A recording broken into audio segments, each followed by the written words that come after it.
Today we're going to talk about 3 destinations that you must visit. 2 of these are my absolute favorite places, and I enjoyed the 3rd one. If you're new here, I'm Shawn, Queen of DC, full-time solo traveler. On this channel, I post my travel tips and adventures from around the world. If that's your vibe, subscribe. What's great about these places is they're close to the United States. You can reach them within 10 to 12 hours or less. Number 1, Paris, France. It's one of my favorite cities, and everyone should experience Paris once in a lifetime. Yes, I said it. Paris is a vibe, okay? If you go, and if you know, you know. I know people, they either love it or they hate it. I love it. The cafe culture, the air of ease. My first time there was in 2016 to run the Paris Marathon. I fell in love. It's a walkable city. It's just easy. I had studied the language. I was on it. I had me a full-time tutor, a tutor that was a French teacher and ambassador. So I was learning really formally French, and I went there, I immersed myself, and it was a good time. Cafe culture. I often say, look at these people. They act like they don't have a care in the world. They're sitting out there with their friends, they people watching, they drinking their wine, honey, eating their croissant until 6 a.m. in the morning. And I'm not exaggerating. The cafe culture is like that. I was a part of it, and it just was the museums. Oh my goodness. I don't care what you say. Is Paris dirty? Yes, Paris is dirty. They have dirty parts of Paris just like every other country. But is it also beautiful? Yes. 2016, 2017, 2018, I went every year to immerse myself in the culture, learn the language until COVID hit. The French are rude. Not to me, not any ruder than anybody else. I haven't had that type of rude experience. I think some people can be rude. Yes, you do. When you walk into a room, you must say bonjour, merci, s'il vous plaît, please, thank you, hello. That's just manners. You can download sheets of the most used phrases in a city. They love when you try. Hey, look, I was immersing myself, so I was trying. When I get to a level where I can't understand them, I'll just say, just do de la française. They're like, oh, we're going to help you. And the French are really, you are going to say it right. If they know you're learning, they are going to help you through the process, and you're going to say that word right. They are not shaming correcting you, and you're going to say it as many times as you can to get it right. I thought they were hospitable if I was asking for directions. I always started French. I was on it. I made mistakes, which is fine. They correct you, but it was a good time. It's a place where you could travel solo. I was by myself. I would meet friends there. I went for Dîner Blanc. It's a fabulous time. You can see I'm excited talking about it now. Paris reminds me of DC, and that too could be why I love it so. They have the metro. I was able to walk. The minimum in Paris walking was about 12 miles. I would do way over that per day. I could eat as many pastries and bread as I wanted, never gained a pound. I know people talk about the food. You gotta scope out the food. You gotta know where to eat in Paris, because you can't run into some stuff, okay, that's not pleasing to the palate. But once you do your research, figure out the cuisines and what you like, there are places to eat. They have African restaurants, Japanese restaurants, even soul food. I didn't eat the soul food there, but they got them there.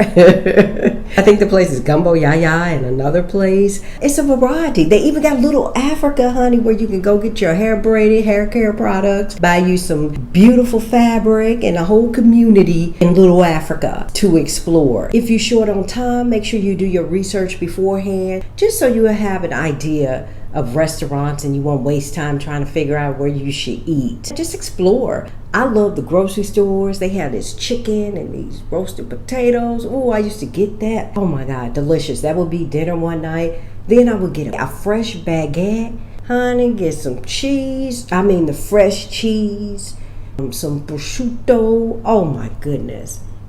bottle of wine, I was set for the evening. You know, explore and have a good time while you're doing it. If you don't do anything else, get you some butter, okay? Get you some butter because there's nothing like some French butter. I was so mad when I forgot my butter in the refrigerator coming home. Oh, I was so mad. None like some French butter. And I love Le Bon Marché, those grocery stores inside where they have all the gourmet sauces, butters. Oh my God. Oh my God. And listen, that's what made me want to move abroad, because when I went to Paris and I walked around, I felt it. I said, you know what? I could live here. I could live here one day. And that is what planted the seed that I will one day live abroad and that I will one day live in Paris, France. The journey's not over yet, so who knows? Paris offers some of the best shopping experiences in the world. You have the iconic Galerie Lafayette, which is beautiful, especially during the holiday. Hey guys, I am here in Paris at Galerie Lafayette. It's like one of my favorite malls just to come, and they have a wonderful rooftop where you can just sit there, eat, or just look at the beautiful view and scenery of the city. You can see Sacré-Cœur, and it's just gorgeous.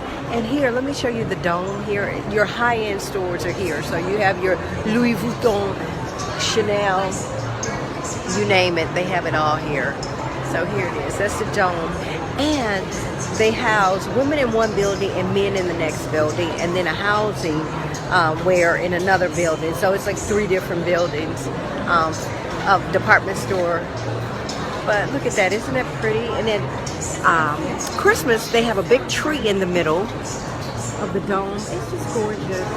So if you ever here, make sure you stop by, ever in Paris, stop at Galerie Lafayette and go to the rooftop to see a beautiful view of the city. And then also just check it out. It's real nice. And if you got some extra coins, buy yourself something good. So I just wanted to show you all this. Okay? All right. Now I'm going to go handle some business. Look at that.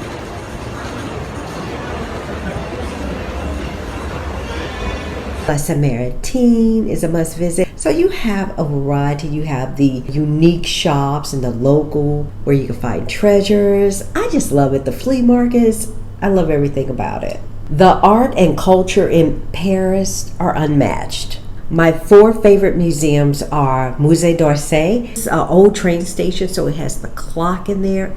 Gorgeous. Then it's Les Invalides, that is where Napoleon is buried, his tomb or something. Go check it out. I love it. And 3 is Pantheon. No matter what city I go to, I love the Pantheon, but I love the Pantheon, and Josephine Baker is buried there, or memorial.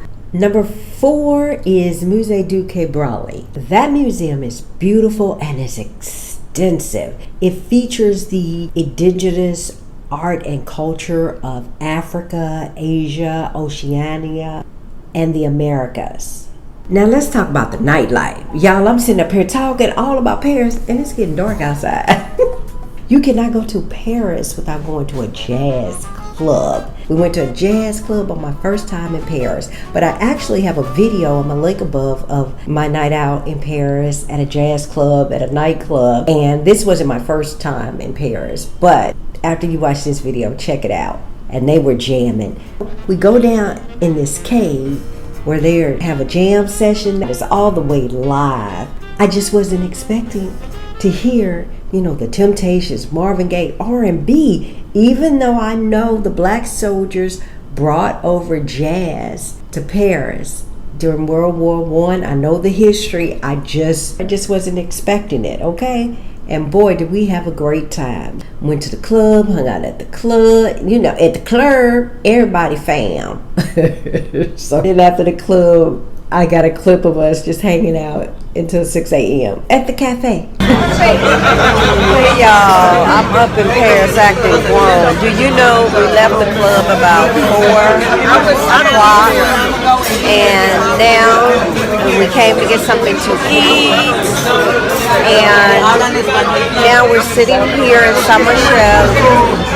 Notre Dame is behind us, Notre Dame, and we're watching the sun come up. So, you know what? This is 5 a.m. No, this is 5:30 a.m. in Paris. The club crowd.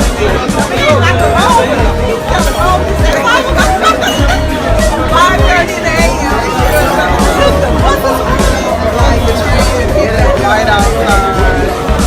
Let me put you on to my plug. If you're interested in moving to Paris or living in Paris for any period of time, I got the perfect resource for you. My girl, Latrice of Paris Chic Code. Latrice is a sharp sister, okay? She is an American with dual citizenship. She lives part of the year in the Bay and the other part in Paris. After 10 years living in Paris, she has her French citizenship. She's fluent in French and she knows the system. That is your resource to get things done if you're interested in living and moving abroad to Paris. Let me tell you, her style is impeccable. Check her out. I'll leave her information on the screen and in the description box below. Let her know Queen of DC referred you. My girl is sharp. She'll take care of you. The second city you should visit, and one of my favorites, Budapest, Hungary. Budapest is simply a magical city, especially at night with the parliament lit up, glowing off the Danube River. It's stunning. The architecture, the thermal baths, the hearty food. It's just a great destination. I first visited the city in 2018. And I just fell in love. I said, you know what? I could live here. I went in the summertime. Then I remember Budapest get cold. In 2018, it was really affordable. I went back last year to see what had changed since the war in Ukraine and COVID. Inflation is still budget friendly. I don't think it's the least expensive option in Eastern Europe. I think that's Bucharest now, but it's still a budget-friendly destination. And I always get the question, Hungary, Budapest, what about the people? I had no problems with the people. The first time I went with my cousin. We had a good time, but we did notice, we were like, hey, where are the black people? And in the train station, he's like, hey, look, we saw our cousins. We was like, hey, cousins. We saw beautiful young ladies who were there on a student exchange program. And they had the colored braids, and they were saying that people would stop them and ask them about their hair and want to take pictures and touch their hair. But I didn't have that experience. And my hair is just like this. You might not see a lot of us there. People were helpful if you asked for directions or asked questions. They were hospitable. One lady on the train, I was like, little granny, did she rob me or something? And she was waving and said hi. And I'm like, wait a minute.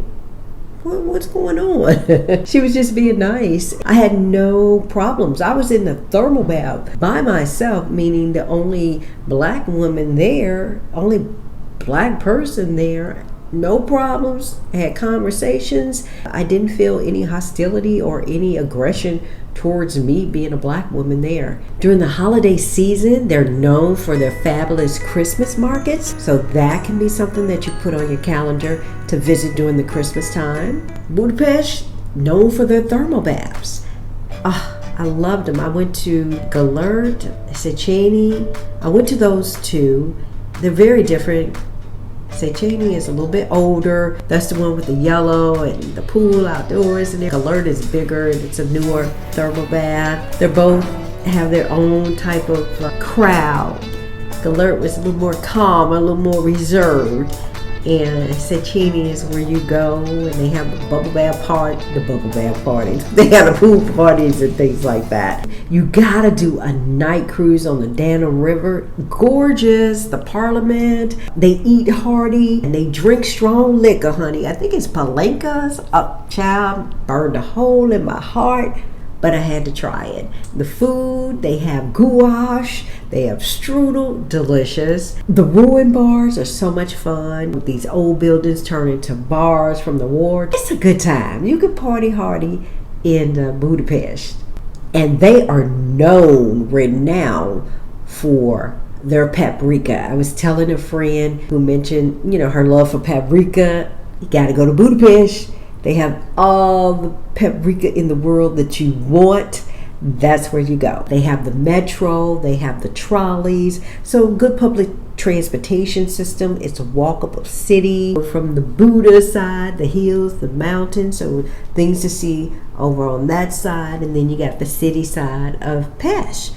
A lot to do. They have St. Stephen's Basilica. So you will not be bored. Elizabeth Park was a vibe. That's where you hang out, you picnic during the day, you can drink on the lawn, just have a good time. People are out skateboarding. They love them some Michael Jackson. They have the Budapest Eye. The grocery stores are cool. I could live there, but it's too cold. I can't live there. The first time we stayed in this historical Airbnb, it was wonderful. I have a video on that linked above, and it was really nice in the center, so we can walk everywhere, we can catch the train. I went back last year and it was pretty much the same. The host that I stayed with in 2018, they had units available, so I stayed in a couple of their units. They're fabulous hosts, and the units are always in top-notch condition. No issues with them at all. I love it. The proximity of where you are. Budapest is situated close to other cities. The first time in 2018, we went to Prague and we went to Bratislava. I was supposed to go to Austria, but I just didn't feel like it. I was enjoying my time in Budapest. There was no need to rush. I said, let me just enjoy my time here, relax, go to the thermal baths, and just hang out. And that's what I did. But those cities are close by that you can take side trips while you're there. I highly recommend adding this city of a gem to your travel list.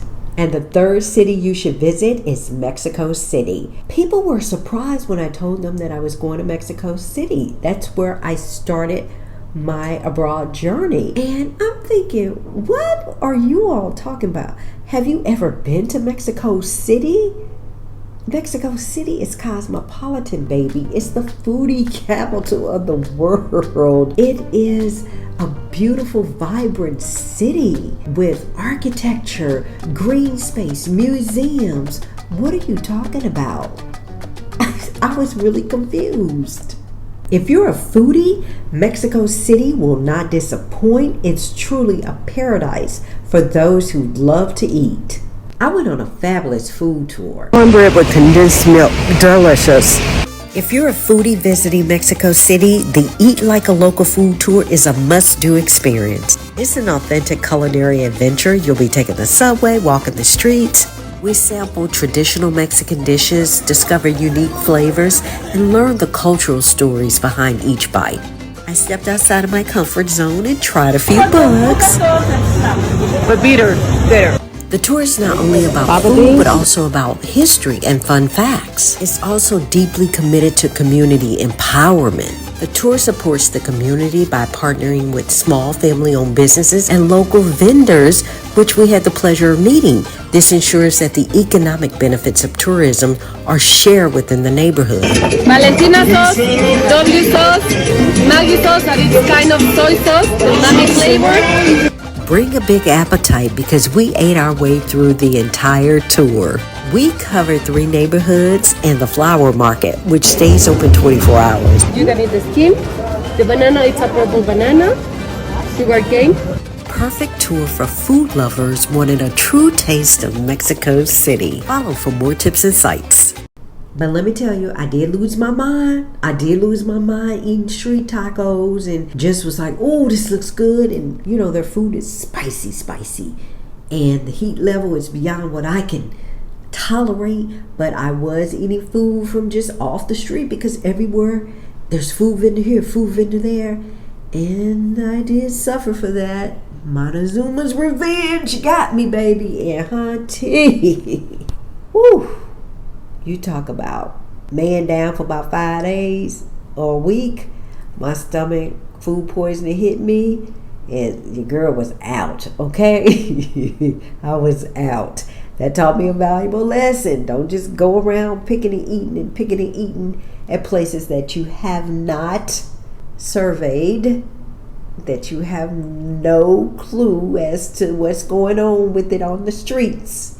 You know, you just got to be careful when you eat street food. So that taught me a valuable lesson. Other than that, I had a great time in Mexico City. I went to the Museo Sumaya, that beautiful museum. The parks were wonderful. They had a lot of green space, different restaurants. I had friends in town, so we had a good time. Where else did I go? The different neighborhoods.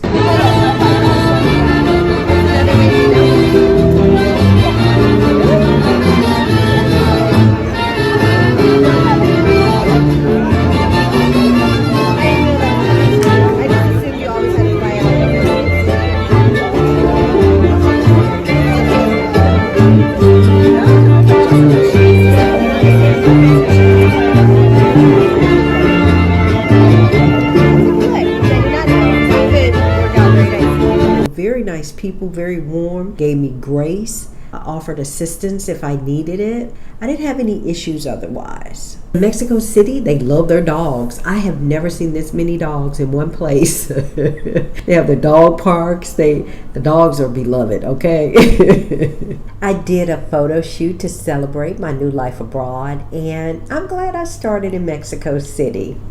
Paris, Budapest, and Mexico City are three incredible destinations, not as far as Southeast Asia, that offer rich culture, unforgettable experiences, delicious food, and so much more. Be sure to add them to your travel list. If you've been to these places, please let us know in the comments what's your favorite thing to do and what was your favorite city. Check out the Paris, Budapest, and Mexico City playlist linked above. Peace.